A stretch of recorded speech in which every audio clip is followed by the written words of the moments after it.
Welcome to my channel. ನಮ್ಮ ಚಾನಲ್ಗೆ subscribe ಮಾಡ್ಕೊಳ್ಳಿ. ಪುಟ್ಟಕ್ಕನ ಮಗಳು ನಾಳಿನ ಸಂಚಿಕೆಯಲ್ಲಿ ಏನಾಗುತ್ತೆ ಅಂತ ಈ ವಿಡಿಯೋದಲ್ಲಿ ನೋಡೋಣ. ಇಲ್ಲಿ ಏನಾದರೂ ಮಾಡಲೇಬೇಕು. ಕಂಟಿ ಮಾವ ನನ್ನ ಮೇಲೆ ಕೂಗಾಡ್ತಿದ್ದಾನೆ. ಇನ್ನು ಅವ್ನಿಗೆ ಏನಾದರೂ ದೊಡ್ಡದಾಗಿ ಪೆಟ್ಕೊಟ್ರೆ ಹೇಗಾದರೂ ಮಾಡಿ ಅವನ್ನ ನನ್ನ ಹತ್ರ ಕರ್ಕೋಬೋದು. ಇಲ್ಲ ಅಂದರೆ ಈಗ ಅತ್ತೆನೂ ಬಂದುಬಿಟ್ರೆ ದೊಡ್ಡ ಕಷ್ಟನೇ ಆಗಿಬಿಡುತ್ತೆ. ಅತ್ತೆ ಏನಾದರೂ ಹುಷಾರಾಗಿ ಬಂದು ಮಾವನ್ನ ಬೇರೆಯವ್ರ ಜೊತೆ ಮದುವೆ ಮಾಡಿಬಿಟ್ರೆ ಇಲ್ಲ ಹಾಗಾಗಬಾರ್ದು. ಈ ಸಲ ಅಂತೂ ಮಾವ ನನ್ನ ಜೊತೆನೇ ಮದುವೆ ಆಗಬೇಕು. ಕಂಟಿ ಮಾವನ ನಾನಂತೂ ಕಳ್ಕೊಳ್ಳೋದಿಲ್ಲ ಅಂತ ಟೆನ್ಷನ್ ಮಾಡಿಕೊಂಡು ಈಗಲೇ ಹಾಸ್ಪಿಟಲ್ಗೆ ಹೋಗ್ತೀನಿ ಅಂತ ನರ್ಸ್ ವೇಷ ಹಾಕೊಂಡು ಹಾಸ್ಪಿಟಲ್ಗೆ ಹೋಗ್ತಾಳೆ ರಾಧಾ. ಆದ್ರೂ ಕೂಡ ಅತ್ತೆನ ಈ ರೀತಿ ಪರಿಸ್ಥಿತಿಯಲ್ಲಿ ನೋಡ್ತೀನಿ ಅಥವಾ ನಾನು ಈ ಮಟ್ಟಕ್ಕೆ ಇಳಿತೀನಿ ಅಂತ ಅನ್ಕೊಂಡೇ ಇರಲಿಲ್ಲ.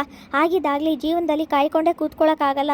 ಬೇರೆಯವ್ರ ಜಾಗನ ನಾನು ತಗೋಬೇಕು ಅಂದರೆ ಅವ್ರನ್ನ ತುಳ್ದೆ ಹೋಗಬೇಕು ಅಂತ ರಾಧಾ ಅಂದ್ಕೊಂಡು ಅಲ್ಲಿಂದ ಒಳಗಡೆ ಹೋಗ್ತಾಳೆ. ಆಗ ಸಾರಿ ಬಂಗಾರತ್ತೆ, ಏನು ಮಾಡೋಕ್ಕಾಗೋದಿಲ್ಲ.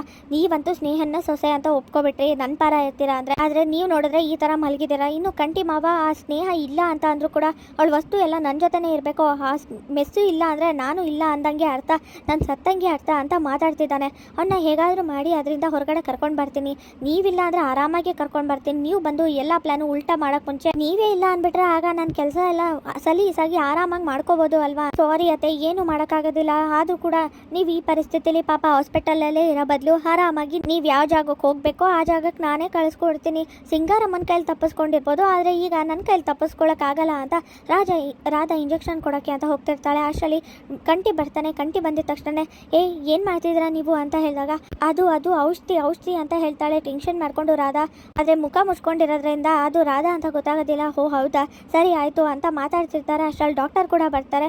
ಏನು ಮಾಡ್ತಿದ್ದೀರಾ ಅಂದಾಗ ಅದು ಹೇಗಿದ್ದಾರೆ ಅಂತ ನೋಡೋಕೆ ಬಂದೆ ಅಂತ ಮಾತಾಡ್ತಿರ್ತಾಳೆ. ಸರಿ ಆಯಿತು ಕಂಟಿ ಅವರೇ, ಇವರು ಆದಷ್ಟು ಬೇಗ ಹುಷಾರಾಗ್ತಾರೆ ಅಂತ ನಾವು ಅಂದ್ಕೊಂಡ್ವಿ. ಆದರೆ ಇವರು ಯಾವ ಚಿಕಿತ್ಸೆಗೂ ಯಾವುದಕ್ಕೂ ಇವರು ಸ್ಪಂದನೆ ಕೊಡ್ತಾನೆ ಇಲ್ಲ, ಏನು ಮಾಡೋದು ಅಂತ ಮಾತಾಡ್ತಿರ್ಬೇಕಾರೆ ಅವ ಯಾಕವ ಹಿಂಗೆ ಮಾಡ್ತಿದ್ಯಾ ಎದೇಳವ ಅಂತ ಕಂಟಿ ಬೇಜಾರು ಮಾಡಿಕೊಂಡು ಮಾತಾಡ್ಸಿರ್ತಾನೆ. ಹಾಗೆ ಇಲ್ಲಿ ಮನೆಗೆ ಹೋಗಿ ವಾಪಸ್ಸು ಏನು ಮೆಸ್ಸು ಇದು, ಅವ್ವ ನೋಡಿದ್ರೆ ಎದ್ದೇಳ್ತಲ್ಲ, ನೀವು ನೋಡಿದ್ರೆ ನನ್ನ ಬಿಟ್ಟೋಗಿದ್ದೀರಾ, ನಾನು ಎಲ್ಲಿ ಅಂತ ಮಾತಾಡಲಿ, ನಿಜವಾಗ್ಲೂ ನನಗೆ ಬಿಟ್ಟಿರೋ ಅಂಥ ಶಕ್ತಿ ಇಲ್ಲ, ಇಬ್ಬರೂ ದಯವಿಟ್ಟು ಮೆಸ್ಸು ವಾಪಸ್ ಬಂದ್ಬಿಡಿ ಅಂತ ಸ್ನೇಹ ವಸ್ತುಗಳನ್ನೆಲ್ಲ ನೋಡಿಕೊಂಡು ಬೇಜಾರು ಮಾಡ್ಕೊತಾ ಇರ್ತಾನೆ.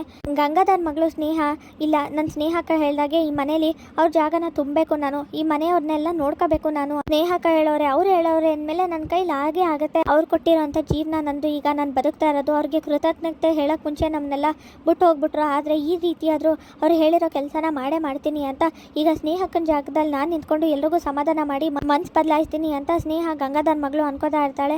ಆದರೆ ಕಂಟಿ ಸಾಹೇಬ್ರು ಆದರೆ ಅವ್ರ ಹತ್ರ ಹೇಗೆ ಮಾತಾಡೋದು ಅಂತ ಯೋಚನೆ ಮಾಡ್ತಿರ್ತಾಳೆ ಸ್ನೇಹ. ಇಲ್ಲಿಗೆ ನಾಳಿನ ಸಂಚಿಕೆ ವಿಡಿಯೋ ಮುಕ್ತಾಯವಾಗಿದೆ. ಈ ವಿಡಿಯೋ ಇಷ್ಟವಾಗಿದೆ ಲೈಕ್ ಮಾಡಿ, ಶೇರ್ ಮಾಡಿ, ಕಮೆಂಟ್ ಮಾಡಿ, ಹಾಗೆ ಸಬ್ಸ್ಕ್ರೈಬ್ ಮಾಡಿ.